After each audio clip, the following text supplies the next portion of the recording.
Hey everyone, welcome back to the Business Communications class. Today we will be answering a crucial question: who we are. We will understand and adapt interpersonal communication styles. Let us see what we will learn today. We will be answering 3 questions. Why do we need to understand communication styles? What listening skills will help us communicate better with others? What speaking strategies will encourage others to listen to us and understand what we are saying? Now, why do we need to understand communication styles? Everyone has a preferred communication style. Our style may not be the same as that of our colleagues, employers, or clients. This may cause unnecessary conflict or miscommunication. This chapter will help us understand that styles are adaptable. We can then define and understand our comfort zone and finally, learn to adapt. From previous classes, we have already learned to adapt our style to many different situations, like when we are with family or long-term friends, people in authority, with a new friend, or when we are in a spiritual or sacred place.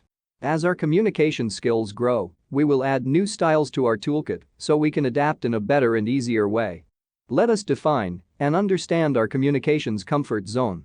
The key element or defining style is assertiveness. The style can be passive, which is the belief, don't make waves by expressing your feelings, or the style can be aggressive, with the belief that everyone has to be like the person. However, the assertive style is considered the best, which values not just the person's own values, but also the people around them. So how do we optimize our communication styles? Let's talk about culture. Let us observe a few things. First, classroom culture and communication styles will differ a lot. Then, let's observe different classroom cultures around the world. And what skills are we developing in a post-secondary classroom that will be valuable to future employers? Then, we can ask people their preferred communications indirectly. How do certain professors appear to professors communicating with students? Are all profs the same? Do we benefit from knowing about preferred styles? Can we inquire about communication preferences in a new workplace? Then comes the researching. Let us research a few things. Like, what key behaviors and skills receive grades? Are writing, critical thinking, and presentation skills rewarded?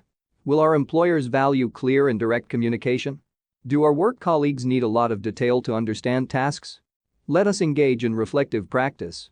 This helps us retrospectively judge ourselves. This will make us better people in the eyes of the people we are communicating to. Here are a few questions we can ask ourselves. Did I alter my word choices, my tone, or my body language for my audience? Did I ask others to offer their opinions? Did I listen after I asked? Did I listen actively, or did I tune out at times? What makes me tune out? Did my body language and facial expression match the intent of my message? Did I organize and express my ideas clearly? Did I ask non-judgmental questions to clarify my understanding? Did I make assumptions that might not be correct? Here are some additional strategies for reflective practice. A few extra steps. Audio or video recording of us speaking. Peer feedback from the people we have spoken to. Instructor feedback from our teachers or trainers. Oftentimes, just because we can do something doesn't mean we should. For example, is public recording with smartphones okay? Do official photographers at events ask for permission to take photos? Why? Can you list times when photos are posted to social media without permission? Will this affect our choices if we are posting to social media on behalf of your employer? Again, ethically speaking, we can ask our employer a few questions about recording things in the workplace. That is, workplace policies. Does our employer have a policy on use of employee recordings? Is there a release form on file? When we are talking about ethics, let us research on looking for precedents. What rules do other organizations have about collecting and using photographic and video images? Okay, now that we know the things that will affect our communication styles, we can work on learning to adapt and how to get out of our comfort zone. We need to be open to new ideas, be flexible, able to adapt, be assertive, able to both express and receive ideas. This will make us a more collaborative co-worker and employee. Coming to talk about social media, let us reflect if Facebook has made us fumble. Things that we can do in the present age to build social skills are staying present, or in other words, stay off the phone. Make no phones a fun challenge. Revive conversation games like 20 questions or brainstorm through ideas in a rapid-fire manner to get the best out of a conversation. But of course, make time for phone checks. Now that we know about a lot of speaking, What listening skills will help us communicate better with others? There are two ways of listening. Passive listening, which means hearing the words being spoken without actively paying attention to their meaning. And then there is active listening, which we prefer, means focusing attentively on what a speaker says, actively working to understand and interpret the content, and then responding to acknowledge understanding. Active listening is a simple, yet challenging process. First, we need to hear accurately for maximum accuracy. We have to focus on sound, removing physical barriers, and reducing distractions. Then, we need to comprehend and interpret the message. We need to develop emphatic skills. Pay attention to nonverbal signals and ask questions and paraphrase. We then need to evaluate to assess fully. We need to remain open-minded, take our time, consider the matter's credibility, and use logic over emotion. We then need to respond accordingly. We need to be precise, being aware of our nonverbals like expressions and gestures. Understanding our preferred outcome and using a professional tone. Hearing accurately has a few enemies. Hearing can be negatively affected by physical barriers like health, hearing impairment, brain processing speed. It can also be affected by multitasking, noise, and distractions. Listen to nonverbal communication. Like voice. Hear which word is emphasized in each line. For example, listen to these lines. I called her. I called her. I called her. Check out for facial expressions. For example, here, although shock and surprise may sound and look similar, both of them have a fine line between them which makes one a negative and the other a positive reaction. Also, would these expressions be interpreted differently in different parts of the world? Emoticons might be new in the communication scene, but they are an important part of the e-culture now. However, Western emoticons differ to the Eastern emoticons. Referring to the example here, we can see how they differ between cultures. Body language, posture, and gestures can make or break a perfect message. If confused by nonverbal signals, we should consider possible alternative meanings. Look at these images for example. It shows two persons shaking hands. Another photo shows a man accusing a woman while she tries to explain. The difference in the expression, body language and the posture will be the differentiators, even if the same sentence is passed upon in both of them. For example, what a job you have done would mean opposites in both. Nonverbal signals can have multiple meanings. For example, leaning forward can mean openness and hostility. Or eye contact can mean friendliness or anger. More examples are given in this chart here. It may get confusing sometimes. So it is better then to consider possible alternative meanings.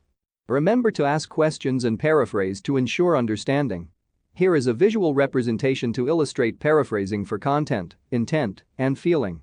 Imagine. Now let us evaluate the message. Consider, is the information accurate? Is it supported by credible evidence? Am I convinced? Why? Why not? Be sure to be fair. Avoid prejudging the speaker. Avoid prejudging the speaker's ideas. And do not jump to your own conclusion. Now, how to respond? Let the speaker know we have understood his or her words. Take the next step with the response. Ask a question, give an opinion, give advice, argue or disagree if you must, and be sure to express empathy, to leave a positive emotion to uplift them. So, now, what speaking strategies will encourage others to listen to you and understand what you are saying? These strategies will help you communicate effectively. Focus on your audience. Share the conversation. Use clear, concrete, unambiguous language. Support your message with appropriate nonverbal communication. Avoid upward inflection. Avoid language that triggers a negative response. Also, be aware of gender-specific communication styles. Remember to focus on the audience. Let's ask ourselves, why will they be interested in what you are saying? What barriers will prevent them from listening carefully? What questions or objections may they have? What is the best way to connect with them? Then, share the conversation. We should not monopolize the conversation with only our own ideas. Ask questions and listen to answers. Use clear, unambiguous language. Ambiguous means to have many possible meanings. Unambiguous messages, however, have only one clear meaning. Hence, they are preferred. Support your message with appropriate nonverbal communication. Being likable and relatable makes persuasion easier. Use body language and eye contact to engage the audience. Use gestures and facial expressions that complement the message. Inflection is the sudden change in pitch or loudness of the voice. Upward inflection means to suddenly make your voice loud. Avoid upward inflection. We can view examples online to learn to listen for the pattern. We can view examples of speakers with downward inflection. Develop a solid downward, declarative style that helps you build gravitas. Avoid language that triggers a negative response. Never use biased language, provocative questions, accusatory language, or trigger words. Use alternative phrasing if it is felt that the language is being very accusatory. For example, if you are trying to say, "Your instructions are confusing," try being more emphatic and specific by saying, "Hey, I got lost on step 3 of the instructions. Could you please explain further?" Be aware of gender-specific communication styles. Men learn to communicate in ways that assert their place in the social hierarchy. This includes less reluctance to interrupt others to make a point. This also can include a comfort level with direct, clear speech. Women are often socialized to communicate in ways that preserve equity and relationships. This includes waiting for others to finish before speaking.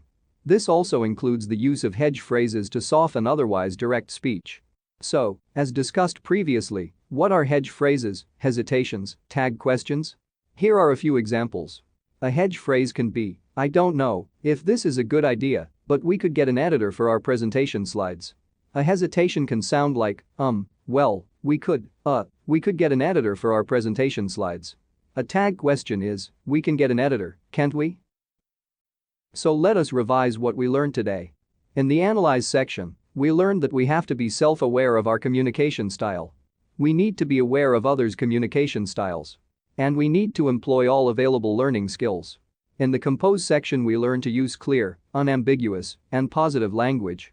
We need to use appropriate non-verbal communication to support your verbal messages. We need to be unbiased, and our language should follow. When evaluating, we learn how to ask for feedback on verbal exchanges to ensure understanding. We need to self-monitor for clarity in non-verbal signals. We can also review video or audio recordings to self-assess.